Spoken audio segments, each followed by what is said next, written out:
네, 7교시 시작합니다. 6교시에 제가 촬영하다가 동영상이 끊겨가지고 이제 잡스의 유튜브 자료를 어, 보면서 이제 7교시를 시작합니다. 이때가 2010년이라고 해요.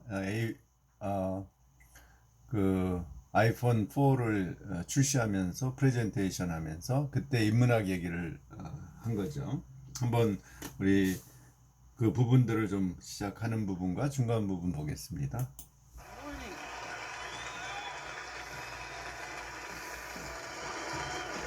Good morning. Thank you. Thank you very much. 굉장히 It's great 말랐죠. to be here. Thank you very much for the welcome. Yeah. Thanks, I think. Okay, well, listen, we have got a great conference for you guys this week. So, let's get back to iPhone. In 2007, iPhone reinvented what we think of as a phone. It's hard to remember what it was like before iPhone. Carriers controlled what was on the phone. There were a few apps, but nothing like we think about apps today. There was no free market for apps. There was no app store. It was really different before the iPhone. And the iPhone started to change all of that in 2007. It was a revolution. In 2008, we added 3G networking and the App Store. In 2009, the iPhone 3GS was twice as fast, and we added some other cool features like video recording. For 2010, we're going to take the biggest leap since the original iPhone. And so today, we're introducing iPhone 4, the fourth generation iPhone. 예, 자, 가봅시다 우리. Now, this is really hot. And there are well over 100 new features, and we don't have time to cover all of them today. So I get to cover 8 of them with you. 예, 그 다음에 Apple's not just a 이제 인문학 technology. 얘기를 하는 거죠. Even though we have and invent some of the highest technology in our industry, it's more than that. It's the marriage of that, plus, if you will, the humanities or the liberal arts that distinguishes Apple. It's the hardware and the software working together, coming up with A4 chips that work with the software to give us these incredible battery lives. It's not just a great new camera system built into the iPhone 4, but it's the video editing software built in and iMovie for iPhone that really takes it the distance and gives you a complete solution. It's not just a front-facing camera. It's a front-facing camera and 18 months worth of work to come up with software that you'll never even notice when you want to place a video call. It's the complete solution so that all of us don't have to be system integrators. And I am so proud of the teams that have made this product. It's really extraordinary, and I urge you to get your hands on one and see for yourself. So before we end today, I'd like to just say thanks to the teams that have worked their tails off for the last 18 months to create. 예, 이렇게 자랑스럽게 잡스가 얘기하고 있는 이 아이폰의 이 인문학적인 요소가 뭐냐? 결국은 소프트웨어라는 거죠. 우리가 오늘날 앱에서 발견하는, 앱에서 찾을 수 있는 그 수많은 여러 가지 기능들, 그것을 열 수 있는 그 공간을 처음으로 이 잡스가 우리에게 이제 만들어 준 거죠. 그러니까 이게 결국은 상상력이라는 게 뭐냐면 이 모든 기능을 핸드폰이 전화만 하는 게 아니라 인터넷도 하고 또 이렇게 구글 같은 인터넷 서버를 통해서 모든 것을 연결할 수 있고, 그 다음에 그 안에 엄청나게 많은 기능들을 가진 앱들이 있어서 그걸 자유롭게 사용할 수 있는 그런 것을 통합하는 것이 바로 그 상상력이죠. 인문학적인 상상력. 그걸 구상했다는 게 혁명적인 것이고, 잡스가 우리 인류에게 준 큰 선물이죠. 이 잡스는 이 아버지가 시리아인이에요. 시리아 유학생이었고 어머니가 미국인이었죠. 그러니까 어릴 적 그리고 곧 입양됐어요. 미국인 가정에 아버지하고 어머니가 헤어지면서 참 불행한 인생을 출발했죠. 그래서 아주 이 사람은 독자적인 인생을 아주 괴팍할 정도로 추구했죠. 그런데 이분이 이제 인문학 경험을 한 거는 그 어머니가 입양을 시킬 때 그 양부모한테 꼭 부탁한 것이 얘를 꼭 대학 교육을 시켜달라는 거였어요. 그래서 양부모가 이렇게 일반 그 블루칼라 가정인데 저축을 해가지고 약속을 지키기 위해서 이 저축을 꽤 오랫동안 해왔고 그래서 이제 대학을 보내는데 보통 미국이 주립대학이 싼데 이 친구가 잡스가 자기는 비싼 사립대학의 인문교양을 가르치는 대학에 가겠다고 고집을 해서 리드 대학이라는 인문학이 유명한 그런 대학에 갔어요. 그래서 철학과에 입학했습니다. 그래서 1년을 만에 중퇴를 했는데 거기서 이 사람이 이제 싫었던 거는 필수 과목을 해야 된다는 거. 여러분도 필수가 있고 선택이 있잖아요. 그게 싫어요. 자기는 자유롭게 자기가 원하는 것만 듣고 싶은데 그래서 중퇴를 했는데 하여튼 독특한 사람이요.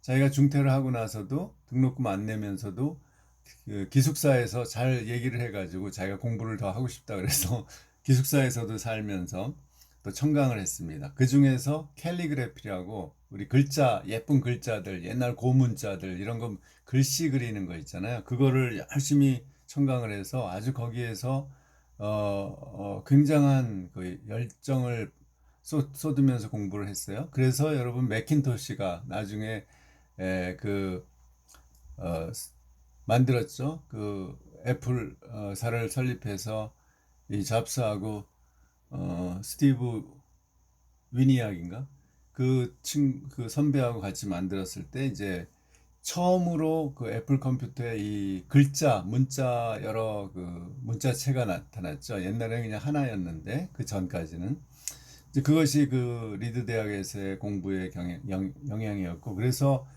이 애플도 이 디자인에 굉장히 신경을 썼죠. 이제 이런 것들이 인문학 경험에서 나온다는 거죠.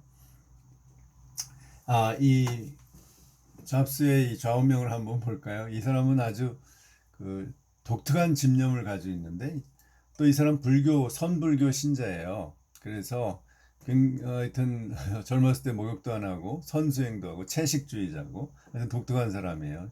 고집이 엄청나게 있어요. 이분의 좌우명이 이런 거예요. 그러니까 이 사람은 자기의 어떤 그 태생의 어떤 한계를 극복하고 싶었던 거예요. 이 자기가 어떤 큰 업적을 남김으로써. 그런데 이제 이 사람의 인생관이 이런 거죠. 사랑하는 사람을 찾듯이 사랑하는 일을 찾아라. 그러니까 뭔가 자기가 이 세상에 태어나서 해야 할 사명, 어떤 과업 이런 걸 찾으라는 거죠. 둘째, 살다 보니 돈은 그리 중요하지 않더라.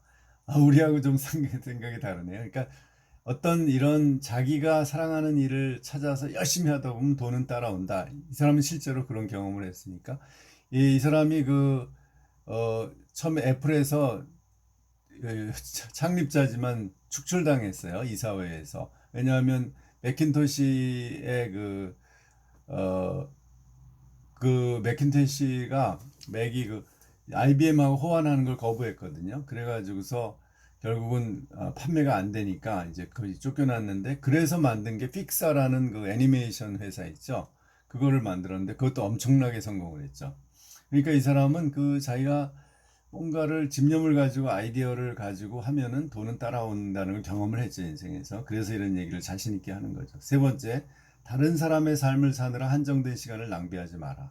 요거는 되게 중요한 것 같아요. 저도 이제 살아보니까 내가 너무 다른 사람을 위해서 삶을 많이 살았어요. 그러니까 그 얘기는 내가 다른 사람을 위해서 돕기 위해서 한 일들, 봉사 이런 거는 좋은 거죠. 그런데 필요한 거고 그런데 남이 시키는 일을 맹목적으로 따라한 거, 그것을 이제 하지 말라는 거예요. 그저 남이 시키는 대로 살지 말라. 내 주관을 가지고 내가 해야 할 일, 내가 정말 좋아하는 사람과 인생을 같이 해라 이거죠. 네 번째, 늘 갈망하고 우직하게 나아가라. 이게 이제 이 사람의 집념이죠.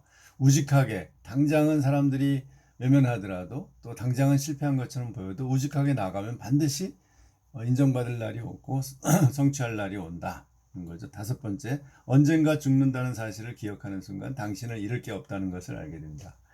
그래, 우리가 결국은 누구나 죽잖아요. 물론 그 사후의 세계에 대해서는 그 자신의 신앙마다 다르겠지만, 그러나 일단 죽는 건 사실이에요. 그렇기 때문에 결국은 죽으면 여기 하던 거 다 놓고 가는 거죠. 이 잡스도 일찍 죽었죠. 췌장암 때문에.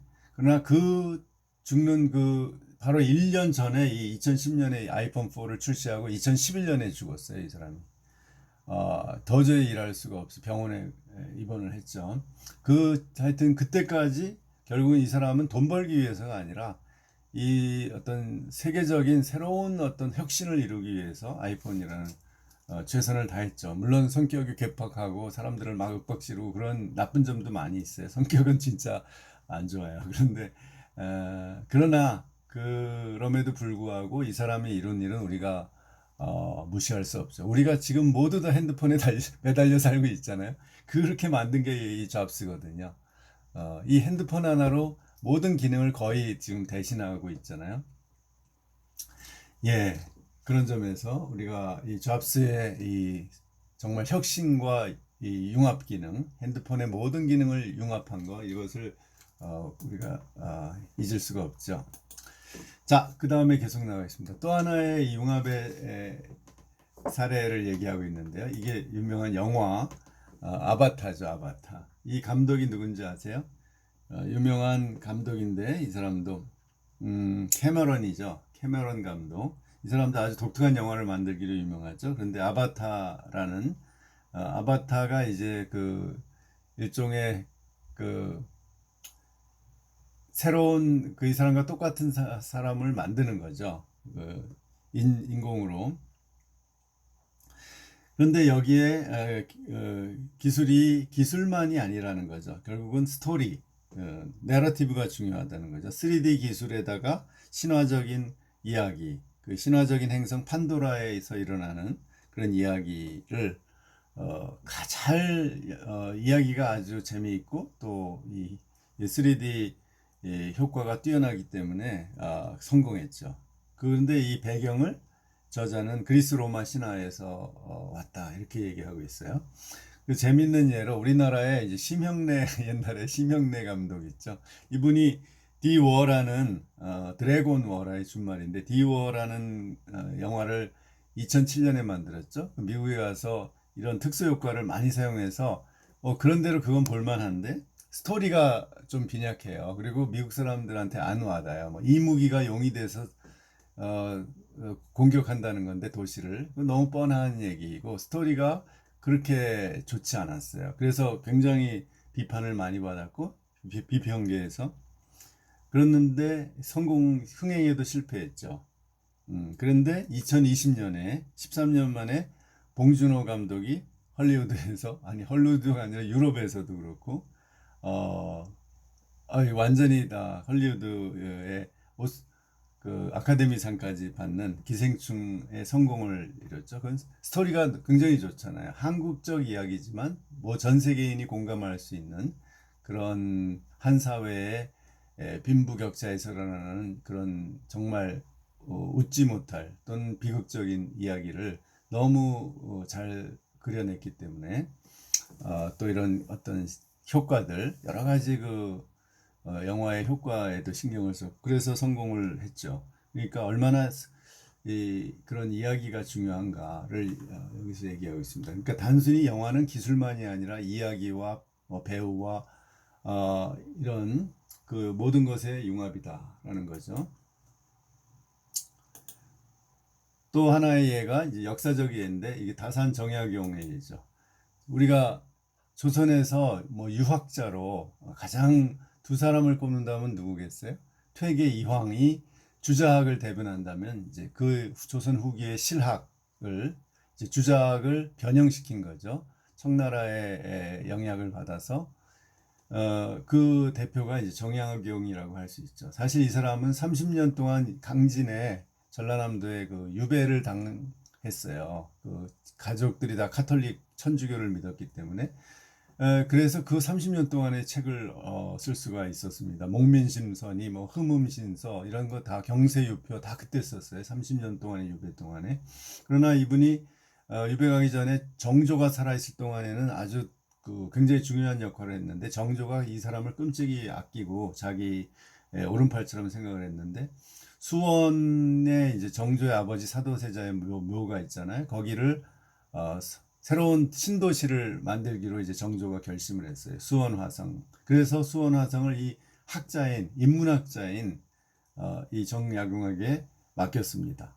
근데 이분이 사서삼경만 공부한 사람인데 중국의 기술서들을 연구해 가지고 이런 화성 성을 건축 그러니까 기획을 해서 설계를 해 가지고서 만든 겁니다. 대단하죠? 그러니까 인문학자들도 이런 걸 할 수 있다는 걸 보여준 거예요. 이걸 자기가 다 설계해 가지고 진도시위에서 만들었어요. 그리고 아주 그 계획한 것보다 조기에 이루었다 그래. 지금도 이 수원 화성 가보세요. 정말 지금은 규모가 우리 이 현대 문명에 비하면 작지만 그 당시는 엄청난 이 자원과 엄청난 규모였다고 볼 수 있죠. 그래서 이렇게 철저한 방어벽 이런 성을 만들기 쉽지가 않았죠.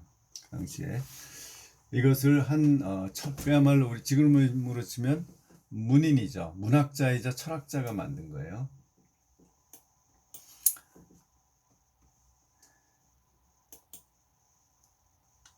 그 다음에 우리 시대의 또 하나의 융합의 예를 보여주는 게 이 가야금의 명인이라고 하는 이분이 황병기 선생이죠. 황병기. 이화여대에서 국악을 가르쳤던 분인데 이분은 원래 13살 때부터 가야금이 좋아서 가야금을 했답니다. 그런데 대학은 어딜 갔냐면 서울법대를 갔어요. 그래서 되게 이제 법학이라는 게 아주 그 논리적으로 법을 따지고 적용을 하고 하는 거 아니에요. 그런 사고를 이 가야금에 적용해서 이제 이 사람이 여러 가지 일을 해보다가 뭐 극장도 운영해봤고 집안이 이런 재산이 많았다 그래요. 그래서 뭐 하고 싶은 거 다 해봤어요. 그러고 나서 이제 음악인이 됐는데 가야금을 작곡을 하기 시작을 했어요. 근데 조선시대에 우리가 알고 있는 그런 가야금 곡들이 아닌 신라시대 우르기 가야금을 만들었잖아요. 그래서 그때 시대로 자기가 돌아가서 새로운 곡조를 만드는데 그게 굉장히 현대음악적인 기법을 가지고 만든 거예요. 논리적으로 구성을 해가지고 그래서 아주 그 전통과 현대를 잘 아우른 아주 독창적인 가야금 작곡자가 됐죠. 그 이후로 소위 우리가 말하는 요즘 국악과 현대음악의 퓨전 이런 것들이 많이 대중화된 거죠. 그래서 이 하나 재미있는 게 이 장한나라고 우리나라 바이올리니스트로 유명하죠. 미국에서 천재적인 바이올리니스트 이 장한나하고 이렇게 거의 나이 차는 뭐 40년 나지만 같이 잘 뜻이 통해서 이렇게 협연도 하는 일도 있었습니다. 이런 것이 바로 동양의 음악과 서양의 음악이 이제 아울러지는 이런 시도를 했다는 것이 대단한 거죠. 그 이후로 이것이 당연하게 된 거예요. 자, 그 전에 잠깐 통섭 얘기가 책에 나오는데요.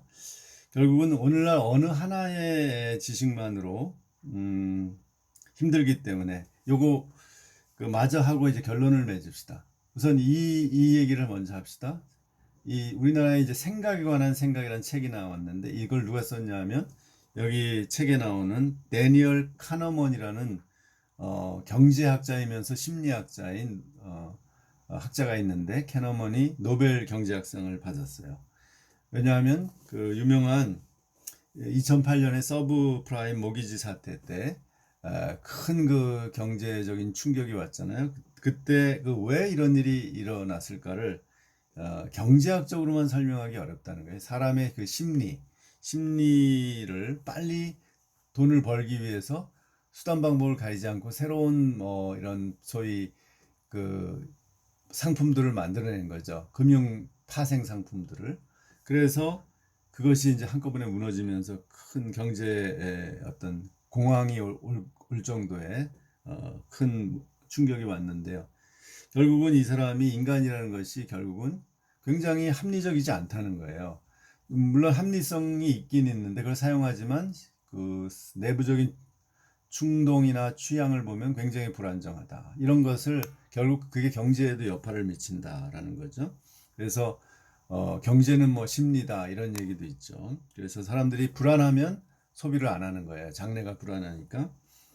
그리고 예를 들면 거기하고 연결해서 이 GAP 갭이라는 그 이제 매장이 있는데 의류 매장 거기에서 실험을 해보니까 청바지 구입하는 시간이 남자는 6분, 여자는 3시간 26분 걸린다는 거예요. 이게 좀 믿어지지 않는데요.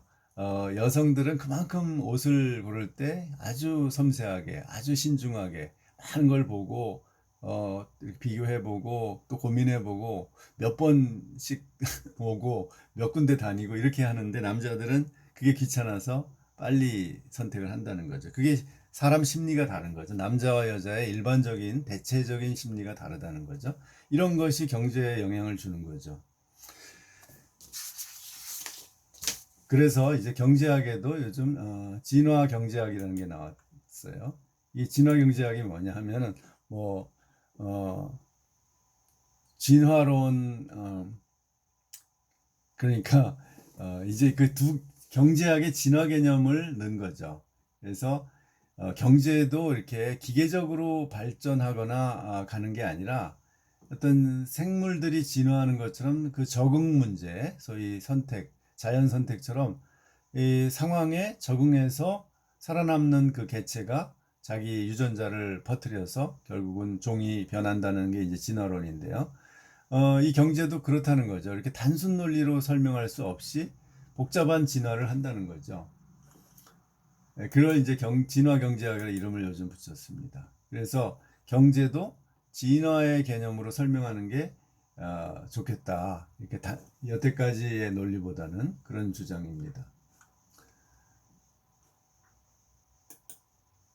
그 다음에 이제 비빔밥의 얘기가 나왔어요. 우리가 좋아하는 비빔밥. 비빔밥은 언제 먹어도 질리지 않잖아요. 비빔밥에는 이제 이렇게 달걀이 들어가고 반숙 또는 뭐 완숙도 들어가죠. 고추장이 반드시 들어가죠. 그 다음에 여기 무채 같은 것도 들어가고 콩나물 들어가고 호박 그 다음에 뭐 가지나물 뭐 계란 뭐 여러 가지 그 다음에 고기도 들어가고요. 그 다음에 뭐 또 고사리도 들어갈 때도 있고요. 이게 다 여러 가지가 섞였는데 합쳐서 이렇게 융합을 해서 먹으면 아주 맛이 있죠. 질리지 않는 맛. 그래서 외국에서도 이 비빔밥이 옛날에는 갈비 같은 고기만 좋아하다가 한국 음식, 이 비빔밥을 좋아하는 사람이 많아졌다고 하는데요. 그런데 문제는 이 융합에서 하나가 너무 많아지면 맛이 없어지죠. 이상해지죠. 이것이 잘 비례에 맞게 조화가 될 때 그 비빔밥의 맛이 나는 거죠. 침 넘어가잖아요, 여러분. 그래서 또 하나의 예는 포스트잇.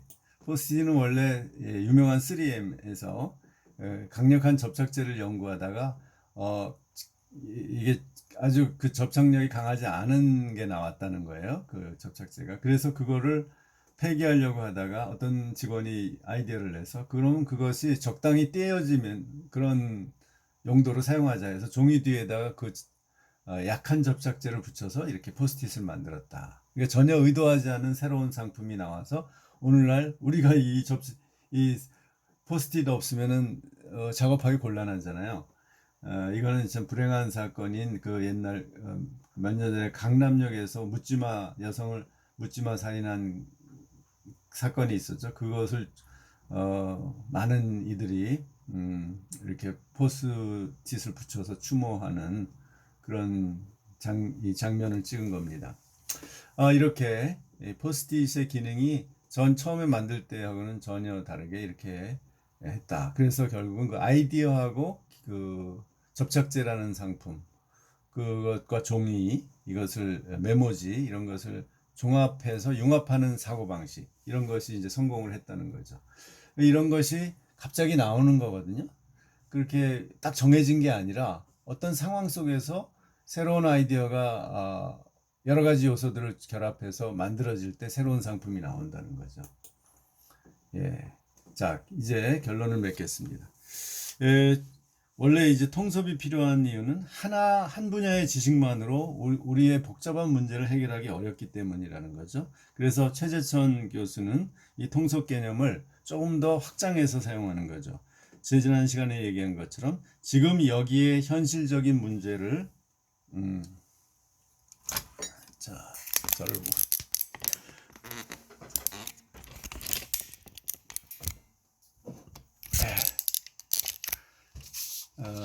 예. 통섭 얘기를 이제 최재천 교수의 얘기를 들으면 지금 여기에 현실적인 문제를 해결하는데 인류가 가진 모든 역량을 유연하게 끌어다 쓰는 것이다. 이를 위해 경계와 벽이 높아진 분과 학문의 경계를 넘는 것이다. 라는 거죠.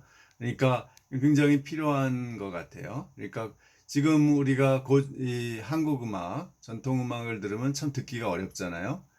이미 그 음악적 감수성이 우리가 변했기 때문에 더 이상 옛날에 궁중악 이런 거 듣기 힘들어요. 민요는 그래도 흥겨워서 좀 괜찮은데, 그럴 때 잘 서양 음악하고 퓨전을 해서 이렇게 융합을 시키면 굉장히 우리도 들을 수 있는 그런 음악이 되는 거죠. 살아있는 음악이 되는 거죠. 역사상의 음악뿐만이 아니라. 예.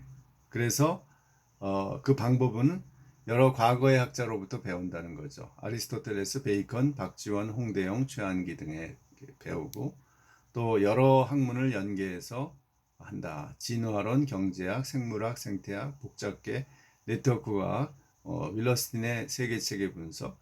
근데 아무래도 좀 과학 중심인 거는 사실이에요. 그래서 조금 더 인문학, 사회과학, 예술 이쪽하고 연결해서 더 활성화되면 더 바람직하겠죠. 예, 오늘 그럼 여기까지 하겠습니다.